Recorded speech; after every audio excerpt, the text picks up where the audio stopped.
Anton adalah seorang yang memiliki toko tas. Banyak warga yang suka dengan tas buatannya. Bahkan banyak pelanggan Anton yang datang dari luar kota. Wih, buset, tas-tas di sini kelihatannya mahal-mahal ya. Ya Pak, ini benar-benar terbuat dari kulit asli. Ya dong Mbak, semua tas di sini terbuat dari kulit eksotis yang berkualitas tinggi. Lihat aja teksturnya lembut, kuat dan tahan lama, iya kan? Memang sih rasanya beda ya, tapi kok harganya jauh lebih murah dibanding merek-merek terkenal. Itu karena aku itu langsung mengambil bahan dari supplier langganan yang terpercaya. Gak perlu perantara, jadi harganya itu bisa lebih terjangkau. Anton, aku mau beli tasnya, tapi aku mau lihat-lihat dulu ya, boleh kan? Silakan. Kamu bakal nemu barang yang bagus kok, ya karena semua barang di sini bagus semua. Menarik. Tapi sayangnya aku punya teman seorang ahli kulit dan dari teksturnya ini kayaknya bukan kulit eksotis. Ini kulit sintetis ya Pak Anton. Oh, Doni bercanda kamu ini ada-ada aja. Aku jamin ini asli. Mungkin kamu kurang pengalaman kalau soal kulit asli ya. Apa? Jadi ini bukan kulit asli ya Pak? Enggak Mbak, itu kulit asli kok. Mas Doni tadi itu cuma bercanda doang. Walah, aku kira beneran asli. Tapi cuma bercanda doang toh. Hei, kalau begitu saya beli dua ya Pak. Yang ini sama yang ini. Oke siap Mbak. Jadi totalnya 500.000 aja ya Mbak. Nah ini Pak uangnya. Makasih banyak ya Pak.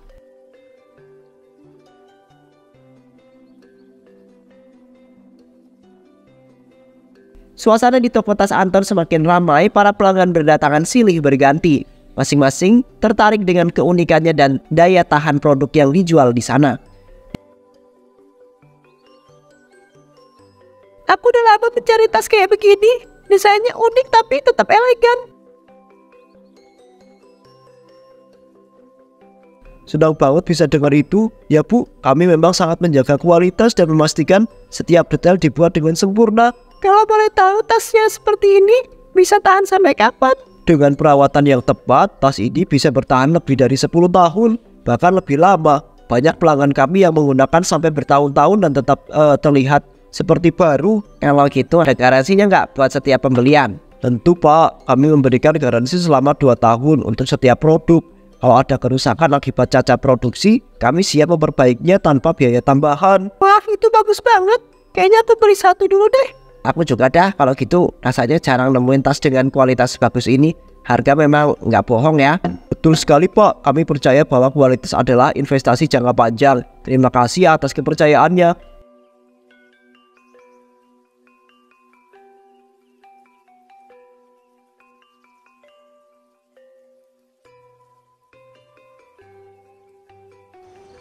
Di malam harinya saat toko sudah tutup, Anton menghitung keuntungan yang dia dapatkan dari berjualannya.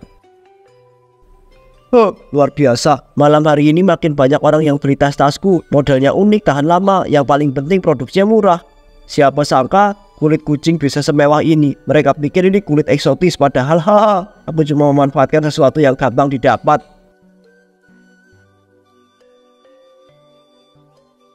Orang-orang bodoh itu gak akan pernah tahu mereka itu hanya peduli dengan tampilan luar, tak peduli dari mana asalnya. Yang mereka lihat hanyalah kemewahan, keunikan, dan pride taste. Mereka bilang aku itu pengusaha sukses, mereka mengagumi keahlianku, inovasiku. Kalau aja mereka tahu bagaimana aku mendapatkan bahan-bahan ini. Dunia ini penuh kemunafikan ya. Mereka gak peduli bagaimana sesuatu dibuat selama mereka itu bisa memamerkannya. Aku cuma kasih apa yang mereka mau aja. Ya tapi kan aku memakai kulit kucing ini juga buat syarat dari si dukun sih ya.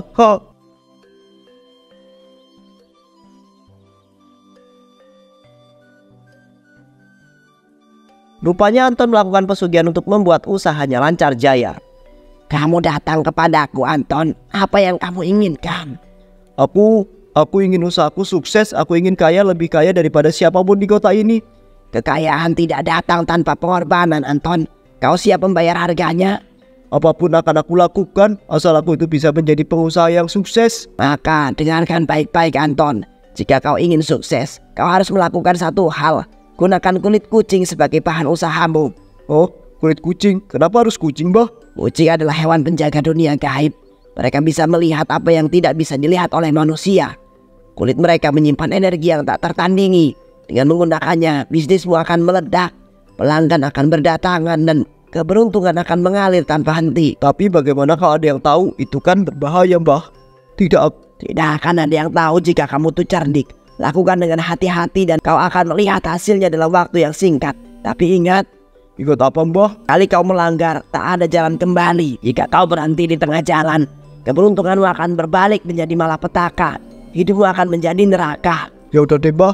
Jika itu satu-satunya cara, baiklah, aku akan melakukannya. Bagus, malam ini juga kau harus membawa 1 ekor kucing hitam. Aku akan menyiapkan ritualnya.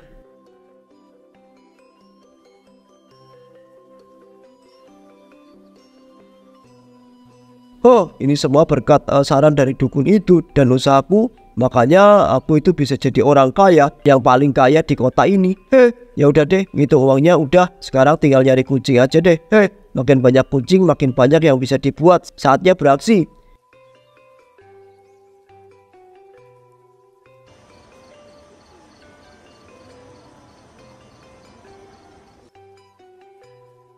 Di malam harinya Anton mencari dan menangkap setiap kucing dia temui di sekitar rumahnya. Dasar binatang sialan, kalian itu gak lebih dari bahan baku. Bahan buat aku jadi orang kaya. Gak usah ngelawan dan diem aja ya.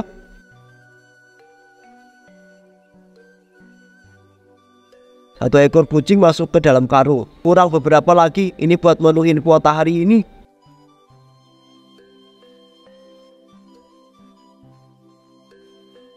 Ayo cepet-cepet, aku nggak punya waktu buat main-main, udah malam ini, ngantuk aku. Yuk dong cepetan yuk.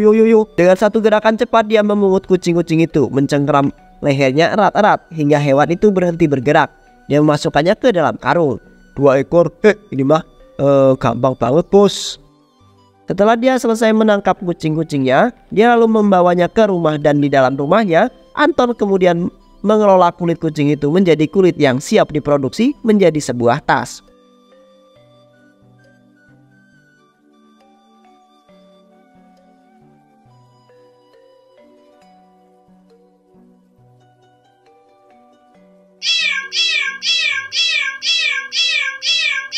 Berteriaklah sekeras yang kalian mau, gak ada yang akan menyelamatkan kalian. Apa kalian berpikir hidup kalian itu berarti? Gak lebih dari sumber kekayaanku. Dia mengambil pisau yang tajam di meja. Semua ini hanya awal, aku akan menjadi lebih besar, lebih kaya, dan gak ada yang bisa menghentikanku. Dia mengayunkan pisaunya tanpa belas kasihan, membawa dirinya ke dalam kegelapan yang lebih dalam dari sebelumnya.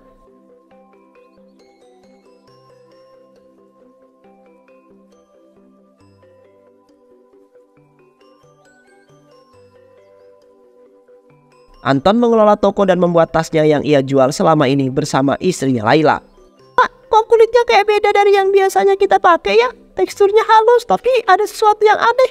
Dari mana Bapak dapat bahan kayak seperti ini? Itu bukan urusanmu, Bu. Tugasmu itu cuma bekerja, bukan malah banyak tanya gak jelas seperti itu. Aku cuma mau tahu doang sih, Pak. Sebelumnya kita kan pakai kulit dari supplier, tapi sekarang kulit yang ini kerasa lebih lembut, lebih tipis, Pak. Dari mana sih Bapak dapat kulit ini? Kamu itu banyak nanya deh, Bu. Aku udah bilang itu bukan urusan kamu. Tapi Pak, kita itu udah bertahun-tahun bekerja dengan bahan kulit.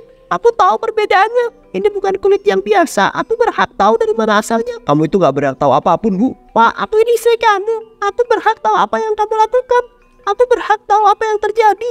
Apa yang kamu sembunyikan dari aku tuh, Pak? Kamu itu mulai berani ya sekarang. Kamu pikir aku itu bakal memberikan penjelasan kepada kamu? Kamu pikir aku itu bakal kasih izin kamu buat ikut campur? Aku nggak ikut campur, Pak. Aku cuma mau memastikan kita itu nggak melakukan sesuatu yang salah. Jika bahan ini berasal dari sumber yang tidak benar. Salah menurut siapa? Menurut kamu? Menurut orang-orang munafik di luar sana? Aku yang membuat bisnis ini sukses. Aku yang memutuskan segalanya.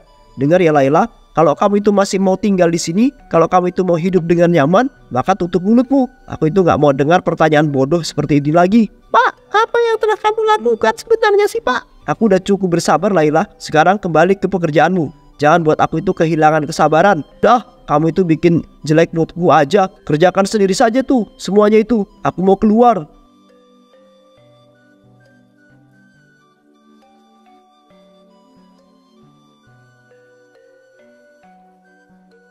Keesokan harinya Anton membuka toko tasnya dan banyak para pelanggan yang datang untuk membeli seperti biasanya. Aneh, tas ini baunya nggak biasa ya. Kayaknya ada sesuatu yang busuk. Mungkin itu cuma bau dari bahan kulitnya. Beberapa kulit memang punya aroma khas sebelum benar-benar kering sempurna. Aku udah sering membeli tas kulit, Pak, tapi bau ini kayaknya nggak wajar kayaknya. Masa sih, Bu? Aku jamin ini hanya soal proses penyamakan. Kulit yang kami gunakan memang berkualitas tinggi, tapi kadang aromanya bisa sedikit menyengat di awal. Kalau begitu, mungkin harus mempertimbangkan kembali buat beli ini. Aku nggak mau membawa pulang sesuatu yang punya bau kayak seperti ini. Aku sarankan kamu nggak perlu khawatir, Bu. Jika emang merasa kurang nyaman, aku bisa menukarnya dengan model lain. Tapi aku pastikan semua tas di sini dibuat dengan standar yang tinggi. Ya udah deh, mungkin cuma perasaanku aja. Kalau begitu aku mau pilih model yang lain aja lah.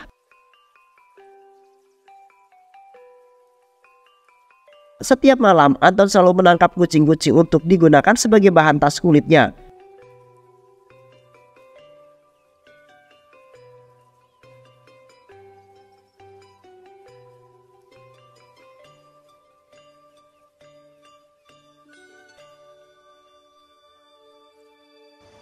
Namun pada suatu malam saat dia sedang menangkap kucing seperti biasanya, hanya beberapa ekor lagi. Bisnis ini harus terus berjalan.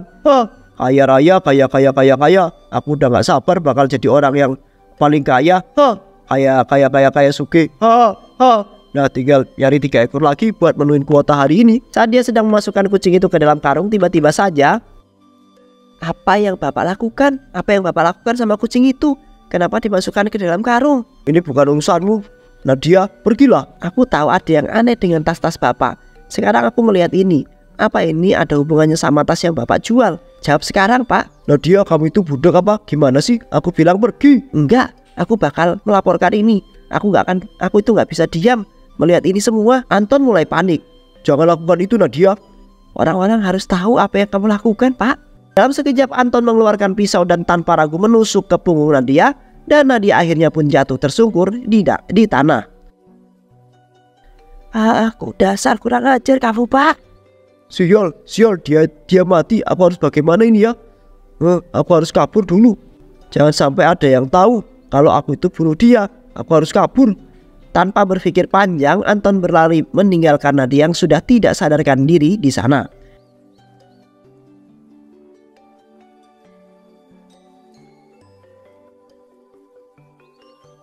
Namun tak disangka beberapa hari kemudian, setelah kejadian itu toko tas milik Anton malah semakin ramai.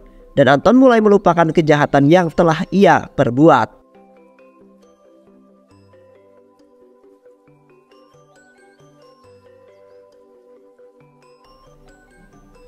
Kenapa tokoku semakin ramai ya? Semenjak kejadian aku menusuk cewek itu, kok bisa ya toko aku itu tiba-tiba jadi makin ramai? Apa yang sebenarnya terjadi sih? Peduli amat, yang penting uangku banyak. Tapi cewek yang namanya Nadia itu gimana ya? Masih hidup apa enggak ya? Soalnya dia itu udah gak pernah beli lagi di tokomu. Mungkin udah ada sih. Tiba-tiba lampu kamar berkedip-kedip. Apa-apaan ini? Kok lampunya begini? Apa rusak ya? Apa jangan-jangan aku itu lupa bayar listrik lagi? Masa aku lupa bayar listrik sih? Anton. Suara siapa itu? Siapa kamu? Siapa? Ini aku, Anton. Aku pikir kamu bisa lolos, Anton. Enggak mungkin, kau udah mati. Aku melihatmu mati. Mungkin mati, tapi dosamu gak akan pernah mati, Anton. Pergi dari sini, aku gak takut. Bersiaplah, Anton. Kau akan menerima akibatnya. Tiba-tiba semua lampu di kamar padam. Enggak, ini hanya mimpi. Ini gak nyata.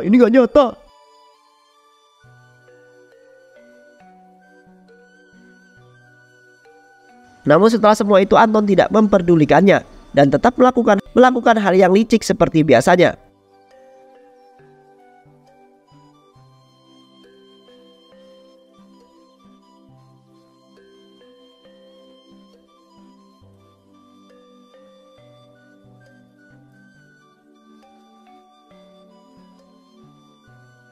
Harus lebih banyak malam ini. Bisnisku harus tetap berjalan, gak boleh berhenti. Nah, ketemu kau. Diam aja ya di situ. Kucing kecil, jangan coba-coba kabur. Anton mengeluarkan tangannya. Namun begitu tangannya mendekat, kucing itu tiba-tiba menggigit tangannya Anton. Bajingan. Anton yang panik karena kesakitan lalu melemparkan kucing itu. Apa-apaan ini? Kenapa kamu itu nggak lari? Ini bukan kucing biasa. Sial, sial, sial. Aku harus pergi dari sini. Malam itu Anton pulang ke rumahnya dengan tangannya yang terluka bekas gigitan kucing.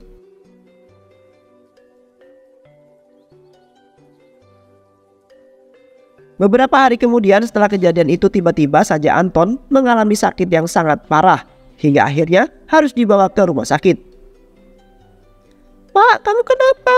Badan kamu panas banget loh pak. Tapi kok kamu ini menggigil kayak orang kedinginan gitu. Sial, kenapa tubuhku jadi kayak gini ya? Astagfirullahaladzim pak, ini parah banget. Kenapa kamu nggak bilang dari awal kalau lukamu itu seperti ini? Ini serius, kita harus ke rumah sakit sekarang juga.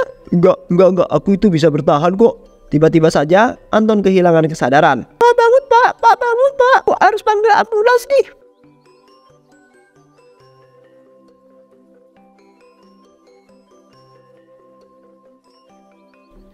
Lalu Anton akhirnya dibawa ke rumah sakit. Saat di rumah sakit, ternyata setelah mendapatkan pemeriksaan dari dokter, rupanya Anton mengidap penyakit yang tidak biasa. Pak Anton, kami telah melakukan pemeriksaan menyeluruh. Aku harus menyampaikan sesuatu yang sangat penting. Apa yang terjadi dok? Kenapa aku kayak begini dok? Aku sakit apa dok? Pak Anton, dari hasil tes laboratorium kami menemukan bahwa bapak telah terjangkit virus rabies. Rabies? Nggak mungkin dok, nggak mungkin. Rabies kan ada obatnya kan? Tolong katakan kalau ini masih bisa disembuhkan dok. Aku harus jujur Pak Anton. Saat gejala rabies sudah muncul, penyakit ini hampir tidak bisa disembuhkan. Enggak, ini nggak mungkin. Aku nggak bisa mati kayak gini. Aku nggak mau. Dok, tolong dok. Pasti ada yang bisa dilakukan kan? Tolong lakukan sesuatu dok. Kami akan memberikan perawatan untuk meringankan gejala. Tetapi enggak, aku nggak mau mati. Aku harus sembuh dok. Aku punya bisnis, aku punya segalanya. Aku mengerti ketakutan kamu, Pak Anton. Tetapi yang bisa kami lakukan sekarang hanyalah memberikan kenyamanan. Pak, aku udah di sini, Pak. Aku nggak akan meninggalkanmu.